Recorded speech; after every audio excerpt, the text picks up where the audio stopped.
22 सितंबर शारदीय नवरात्रि पर क्या है घट स्थापना का शुभ मुहूर्त और संपूर्ण विधि।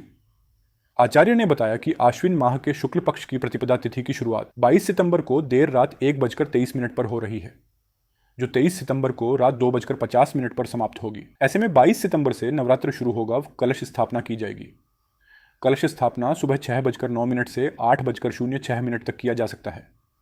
अगर दोपहर में घट स्थापना कर रहे हैं तो अभिजीत मुहूर्त दोपहर 11:49 से 12:38 तक व्याप्त रहेगा। यह समय स्थापना के लिए उपयुक्त माना जाता है। नवरात्रि की शुरुआत इस बार बेहद शुभ मानी जा रही है, क्योंकि इस दिन शुक्ल और ब्रह्म योग जैसे सकारात्मक संयोग बन रहे हैं।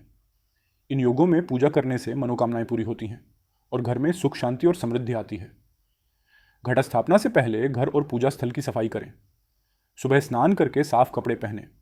अब पूजा स्थल पर उत्तर या पूर्व दिशा की ओर मुंह करके बैठें। अब थोड़ी मिट्टी में बालू और 7 प्रकार की मिट्टी मिलाकर छोटा चबूतरा बनाएं। एक मिट्टी, पीतल या तांबे का कलश लेकर उसे साफ करके उस पर स्वास्तिक बनाएं और सिंदूर लगाएं।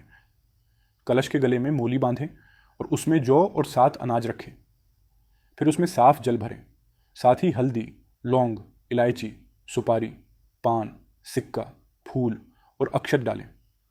अब पंचपल्लव, आम या अशोक के पत्ते कलश के मुख में रखें और एक मिट्टी के बर्तन में चावल भरें और उसे कलश के ऊपर रखें। अंत में एक नारियल लेकर उस पर लाल कपड़ा लपेटें और कलश के ऊपर रखें।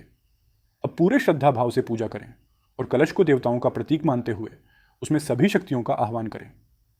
यह प्रार्थना की जाती है कि नवरात्रि के 9 दिन कोई विघ्न न आए और पूजा सही ढंग से पूरी हो। नवरात्रि के न सिर्फ पहले दिन बल्कि पूरे 9 दिनों में मां भगवती के सामने दीपक जलाकर धूप दीप और नैवेद्य अर्पित करें। रोज सुबह और शाम मां की आरती और दुर्गा सप्तशती का पाठ करें। ज्योतिष शास्त्र से जुड़ी अधिक जानकारी के लिए हमारे पेज को फॉलो करें।